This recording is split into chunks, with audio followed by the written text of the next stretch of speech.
जब जब इस देश के बीएलओ थकावट से टूटने लगे, जब वे 14-14 घंटे फील्ड में घूमकर घर लौटते लौटते बेहोश होने लगे, जब लगातार दबाव, तनाव और जिम्मेदारियों के बीच उनकी तबीयत लगातार बिगड़ने लगी और जब कुछ दुखद मामलों में बीएलओ आत्महत्या तक करने को मजबूर हो गए, तब जाकर आखिरकार चुनाव आयोग कहीं ना कहीं हिल गया है। हम अपने दर्शकों को बता दें, इसी बीच एक अहम अपडेट भी आया है।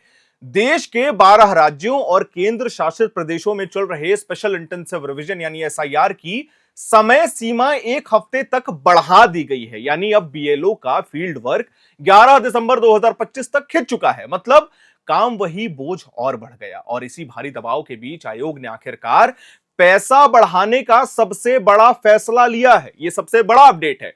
चुनाव आयोग ने घोषणा की है कि देश के बूथ लेवल ऑफिसर्स यानी बीएलओ को अब साल में मिलने वाला पैसा दोगुना कर दिया गया है। वर्षों से 6,000 रुपए सालाना पर अटका पैसा अब बढ़ाकर 12,000 रुपए कर दिया गया है। उनके सुपरवाइजर्स जो कई बीएलओ की निगरानी करते हैं, उनका पैसा भी 12,000 से बढ़ाकर 18,000 रुपए कर दिया गया है। और सबसे अहम बात जो हम अपने दर्शकों को बता दें, पहली बार ईआरओ यानी इलेक्टोरल रजिस्ट्रेशन ऑफिसर्स और एईआरओ यानी असिस्टेंट इलेक्टोरल रजिस्ट्रेशन ऑफिसर्स को भी सालाना पैसा जो है वो अब दिया जाएगा। ईआरओ को 30,000 रुपए और एईआरओ को 25,000 रुपए सालाना मिलेंगे। यह फैसला अचानक नहीं आया, बल्कि 2025 से अब तक इन पदों पर काम करने वाले पर लगातार बढ़ाने का काम, जो बोझ था, जो डेटा एंट्री का बोझ था, जो आधार लिंकिंग का बोझ था, चाहे वो फॉर्म सत्यापन हो, घर घर दस्तावेज चेक करने जैसी मुश्किलों को देखकर लिया गया है। देश भर में पिछले कुछ महीनों में मतदाता सूची के विशेष पुनरीक्षण अभियान यानी स्पेशल इंटेंसिव रिवीजन, हमें पता है कि यह चल रहा है।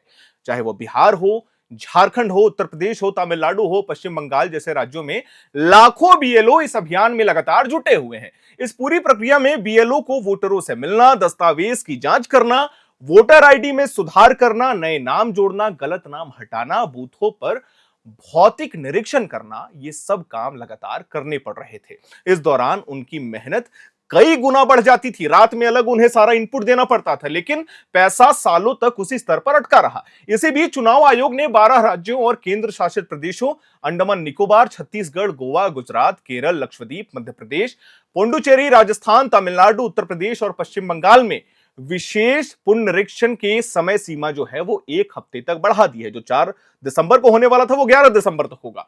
यह अपडेट वोटरों को अतिरिक्त समय देने के लिए जारी किया गया है, ताकि वे सुनिश्चित कर सके कि उनका नाम सही तरीके से वोटर लिस्ट में दर्ज हो सके और कोई भी गलती ना हो। नया शेड्यूल इस प्रकार से है, हम अपने दर्शकों को बता दें। एन्यूमरेशन पीरियड जो है वो अब बढ़ाकर 11 दिसंबर 2025 तक कर दिया गया है। पोलिंग स्टेशन का पुनर्गठन जो है वो 11 दिसंबर 2025 तक है। ड्राफ्ट रोल की तैयारी जो है वो 12 से 15 दिसंबर 2025 तक है। ड्राफ्ट रोल का जो प्रकाशन है वो 16 दिसंबर को होगा। क्लेम्स और जो ऑब्जेक्शंस होंगे वो 16 दिसंबर 2025 को होंगे और उसके बाद 15 जनवरी तक चलेंगे। नोटिस, सुनवाई और वेरिफिकेशन फेज जो है वो 16 दिसंबर 2025 से 7 फरवरी 2025 तक चलेगा, जिसमें ईआरओ एक साथ क्लेम्स, ऑब्जेक्शंस और जितना भी इन्यूमरेशन फॉर्म है उस पर कार्रवाई करेंगे। जब बीएलओ तनाव झोलकर अस्पताल पहुंचने लगे, आपको पता होगा क्या हो रहा है बीएलओ के साथ। लगातार वेस्ट बंगाल से भी खबरें आ रही थी, मध्य प्रदेश से भी खबरें आ रही थी कि किस तरीके से कुछ बीएलओज आत्महत्या कर ले रहे हैं, किस तरीके से कुछ बीएलओज को जो है वो हार्ट अटैक आ जा रहा है। लगातार जो परेशानियां बढ़ रही थी, बात यह थी कि 12 घंटे की अगर वो शिफ्ट में काम कर रहे थे, उसके बाद रात में 2 घंटे, 2.5 घंटे पूरा दिन का अपडेट उन्हें ऑनलाइन सबमिट करना पड़ता था, जिस चक्कर में ऐसा हुआ बीएलओ को मिलने वाला सालाना जो इंसेंटिव है वो भी बढ़ाकर 1,000 रुपए से 2,000 रुपए कर दिया गया है। यानी अब उन्हें केवल पैसा ही नहीं, बल्कि हर संशोधन सीजन में मिलने वाला एक जो प्रोत्साहन है वो भी मिलेगा। चुनाव आयोग मानता है कि मतदाता सूची लोकतंत्र की रीढ़ है। हम सभी जानते हैं, अगर सूची में गलती है तो चुनाव की जो विश्वसनीयता है वो कमजोर होती है। उसी विश्वसनीयता की रक्षा में बीएलओ की भूमिका सबसे अहम है। वे घर घर जाकर फॉर्म 6, 7, 8 की जांच करते हैं, बीमार हो, बुजुर्ग हो, वोटरों को सहूलियत देते हैं, डुप्लीकेट वोट हटाते हैं, नए युवा मतदाताओं को भी जोड़ते हैं। यह सबसे बड़ी चीज है। पिछले 10 वर्षों में यह काम और भी जटिल हुआ है, क्योंकि आधार लिंकिंग, डिजिटल सत्यापन, mobile applications, online forms, QR आधारित कार्ड जैसी प्रक्रियाएं भी इसमें जुड़ चुकी हैं। मतलब काम बड़ा है और लोग जो हैं वो एकदम सीमित हैं, कम है। ऐसे में जो पैसा है वो बढ़ाना सिर्फ बीएलओस का आर्थिक राहत नहीं देगा, वो कहीं ना कहीं उनकी गरिमा को भी आगे बढ़ाने का काम करेगा। इस फैसले का एक बड़ा हिस्सा यह भी है कि पहली बार ईआरओ और एईआरओ को पैसा मिला है।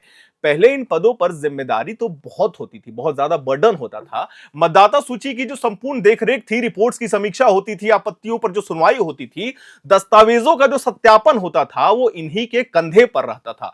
अब जब इन्हें 30,000 और 25,000 रुपए सालाना मिलने के बाद जो राहत मिल रही है, जो खबर आ रही है चुनाव आयोग की तरफ से, वो कहीं ना कहीं इनका मनोबल बढ़ाएगी। इस बढ़ोतरी के जो है वो फायदे भी कई हैं। सबसे बड़ा फायदा यह है कि बीएलओ का जो है वो मनोबल बढ़ेगा। हम ये बात बार बार दोहरा रहे हैं, क्यों? इसके पीछे एक सटीक और स्पष्ट कारण है। हमने एयर नाउ के माध्यम से एक वीडियो बनाया था कुछ दिन पहले, आपको याद होगा, जिस तरीके से बीएलओ का विरोध प्रदर्शन भी चल रहा था।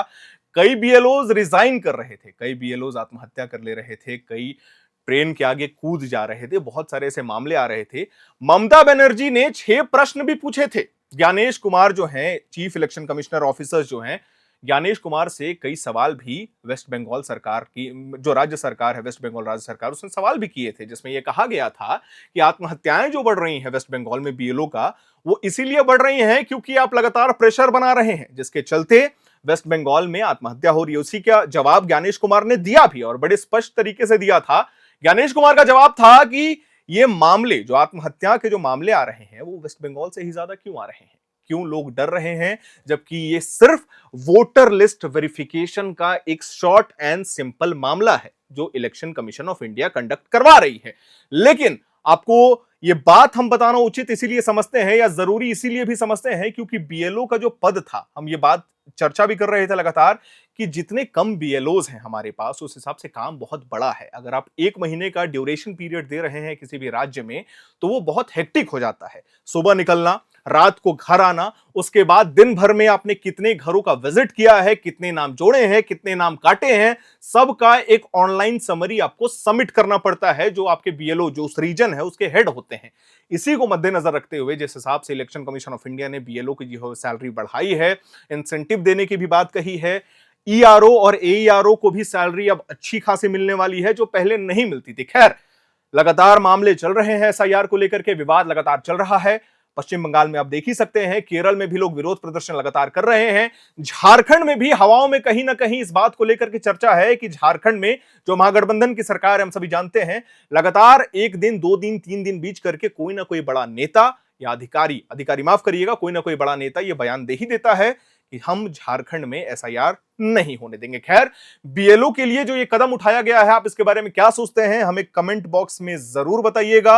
एसआईआर से जुड़ा जितना भी मामला होगा, जितना भी लेटेस्ट अपडेट होगा, हम अपने चैनल के माध्यम से आप तक सबसे पहले और सबसे सटीक तरीके से पहुंचाएंगे। बाकी वीडियो को लाइक करिए, शेयर करिए, हमारे चैनल को सब्सक्राइब करिए। कैमरे के पीछे मौजूद है मेरे सहयोगी अभिषेक मुकुंद, मेरा नाम है हर्षित और आप देख रहे हैं एयर नाउ।